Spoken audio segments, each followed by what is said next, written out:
மகாபெரிவாச்சரணம்.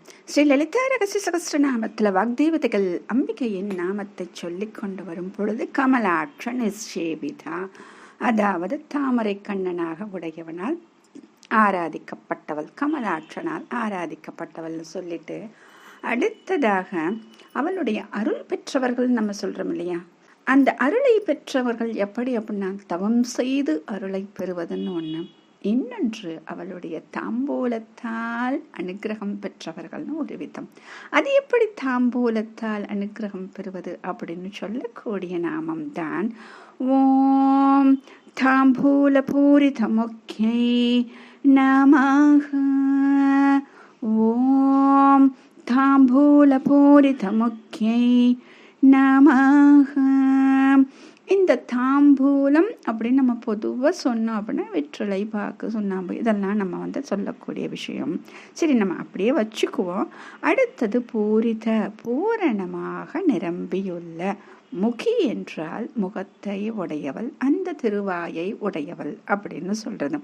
சுமங்கலி பெண்கள் அப்படின்னு சொன்னாலே இந்த தாம்பூலம் போட்டு சக்கச்சுவேர் என்று சிவந்த வாயை, திருவாயை உடையவர்களாக இருப்பவர்கள். அதனால் இவளும் அப்படி இருக்கிறார். இவளை பார்த்துத்தான் நமக்கு அந்த பழக்கம் வந்திருக்கிறது. அப்ப இந்த வெற்றிலை போடுதல் அப்படின்னு ஒரு விஷயம் நம்ம சொல்றோம் இல்லையா. அப்ப இந்த அம்பாள் தாம்பூலம் தரிக்கிறார். இந்த அம்பாள் தாம்பூலம் தரிப்பது முதல்லயே ஒரு நாமாவளியில வந்திருக்கு. எப்படி வந்திருக்கு? கற்பூர வீடிகாமோத சமாகஷ திகம் தரா அப்படின்னு.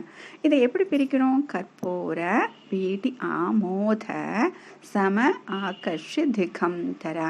அதாவது அம்பிகையினுடைய தாம்பூலத்தின் விசேஷத்தை நம்ம சொல்லணும் இல்லையா. அந்த தாம்பூலத்தில் என்னென்ன தான் வைத்து அம்பிகைக்கு அப்படி கொடுக்கிறார்கள் என்றால் பச்சை கற்பூரம், ஏலம், கிராம்பு, கஸ்தூரி, குங்குமப்பூ, சாதிக்காய், சாதிப்பத்திரி, வால்மிளகு, சுக்கு, சுண்ணாம்பு, கத்தக்காம்பு இதையெல்லாம் வைத்துத்தான் அவளுக்கு தாம்பூலம் என்று அழகாக அதை ஒரு உபச்சாரமாக செய்கிறார்கள். அதை பார்ப்பதற்கே 1000 கண்கள் வேண்டும். ஏனென்றால் நம்மால் அந்த சுகந்த மனத்தை, அவளுடைய தாம்பூலத்தின் சுகந்தத்தை நம்மால் உணர முடியாது. ஏனென்றால் இன்னும் நாம் அந்த அளவிற்கு, அந்த நிலைக்கு நாம் வரவில்லை. அதனால தேவர்கள் என்ன பண்ணுகிறார்கள் என்றால் அவளுடைய தாம்பூல பிரசாதம் நமக்கு கிடைக்காது. ஏனென்றால் யாருக்கு அவளுடைய அருள் கிடைக்கிறதோ அவர்களுக்குத்தான். அப்படி இல்லை, நமக்கு தெரிந்து விட்டது போகட்டும். ஆனால் அவளுடைய தாம்பூலத்தின் வாசனையாவது, அந்த சுகந்தத்தையாவது நாம் நுகர்ந்து விட வேண்டும் என்று 10 திக்குகளிலும் இருந்து தேவர்கள் குவிந்து காத்து கிடப்பார்களாம். அந்த சுகந்தத்திற்கே அத்தனை பெருமை என்றால் அவளுடைய தாம்பூல ரசத்தின் பெருமையை என்னவென்று சொல்ல முடியும்? நமக்கு தெரியும். அந்த தாம்பூல உச்சிஷ்டத்தை, அதாவது அதை பிரசாதமாக கொண்டு, அதனால் எத்தனை கவிகள் நம் முன்னே தோன்றியிருக்கிறார்கள். இந்த பூமியில் நாமும் அவர்கள் இருந்த காலத்தில் வாழ்ந்து கொண்டு இருக்கிறோம். அப்படிங்கிறப்ப நமக்கு எத்தனை சந்தோஷம் இல்லையா? ஆமாம், அவளுடைய அந்த தாம்பூல உச்சிஷ்டத்தினால், அந்த பிரசாதத்தினால் கவித்துவ சக்தி பெற்றவர்கள் காளிதாசன், காலமேக புலவர், மூககவி அப்படின்னா சொல்றோம். காளிதாசன் உஜ்ஜயினில் இருந்தவர், காலமேக புலவர் ஜம்புகேஸ்வரம், மூககவி காஞ்சிபுரம். இவர்களுக்கெல்லாம் என்ன கிடைத்தது என்றால் மடை திறந்தார் போல வாக்கு, அந்த கவித்துவம் கிடைத்தது என்று சொல்வார்கள். இதற்காகவே இந்த கவித்துவம் மட்டுமா நமக்கு கிடைக்க போகிறது? இல்லை. அதுவும் இல்லாமல் என்ன கிடைக்கும்? நல்ல எண்ணங்கள் நமக்கு கிடைக்கும்.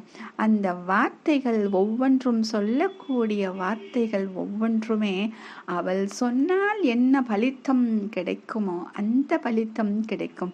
அப்படி என்றால் அந்த ஆத்மா எவ்வளவு பரிபூர்ணமான சுத்தத்தோடு இருந்திருந்தால் இதுவெல்லாம் நடந்திருக்கும். அப்ப இது எல்லாம் நமக்கு கிடைக்க வேண்டும் என்றால் இத்தனை நாமங்களில் நாம் கேட்டு கேட்டு ஒவ்வொன்றையும் நினைத்து நினைத்து நாம் அதையே திரும்ப திரும்ப சொல்லி அவளை ஸ்மரணம் செய்ய செய்ய நாமும் அவளுடைய அருளுக்கு பாத்திரமாகி விடுவோம். இதற்கு அழகா ஆதி ஆச்சாரியார் அம்பாஷ்டகம் அப்படின்னு சொல்லிட்டு எழுதியிருப்பார். அதுல வார்த்தைகள் பார்த்தீங்க அப்படின்னா ஒவ்வொரு வார்த்தையும் அப்படியே இந்த வாக்கு கவிதை வாக்கு எப்படி இருக்கோ அதனால வந்த மாதிரி அவ்வளவு அழகாக இருக்குமா. இந்த அம்பாஷ்டகத்துல எப்படி சொல்லியிருப்பாங்க அப்படின்னா, சேடி பவன்ய கீழ கேடி கோடி குலா ததிகதாடி முதார முக விடீர சேன தனுதாம் அப்படின்னு சொல்லி ஒவ்வொரு வார்த்தையும் பாருங்க அப்படி டக்கு டக்கு டக்கு டக்குன்னு வருது பார்த்தீங்களா, அந்த மாதிரி வருமா. இதுல என்ன சொல்லியிருக்காரு அப்படின்னா, உன்னோட தாம்பூல உச்சிஷ்டத்தை எனக்கு தந்து கவிதை எழுதுறதுக்கு எனக்கு அனுகிரகம் பண்ணுமா அப்படின்னு சொல்றேன். அப்ப இதனால வாக்விலாசம் மட்டும் கிடையாது, என்னென்ன கிடைக்கும்னு சொல்லவே முடியாத அளவுக்கு அனைத்தும் கிடைக்கும் அப்படின்னு சொல்றாங்க. அதனால இவ்வளவு அழகான இந்த விஷயங்களை தரக்கூடிய அவளுடைய தாம்பூலம், அந்த தாம்பூல பூரிதமுகி, அந்த தாம்பூலம் தரித்த திருவாயை உடையவளாக அவள் இருக்கிறாள். இதை நினைத்த மாத்திரத்திலேயே நமக்கு எப்படி இருக்கும் என்றால், ஏதோ அவளுடைய அருள் நமக்கு கிடைத்து விட்டால் போல் தோன்றும். அவளுடைய அந்த உச்சிஷ்டத்தால், அந்த தாம்பூல உச்சிஷ்டத்தால் நமக்கும் ஏதோ வாக் விலாசம் கிடைத்தது போலவே தோன்றும். ஏனென்றால் சொல்லக்கூடிய ஒவ்வொரு நாமாவும் ஒரு மந்திரம். இந்த மந்திரத்தை திரும்ப திரும்ப சொல்ல சொல்ல என்ன ஆகும் என்றால், அவளுடைய உச்சிஷ்டத்தை பெறும் பாக்கியம் பெற்றவர்களாக மாறுவோம். மகாபிரிவா சரணம்.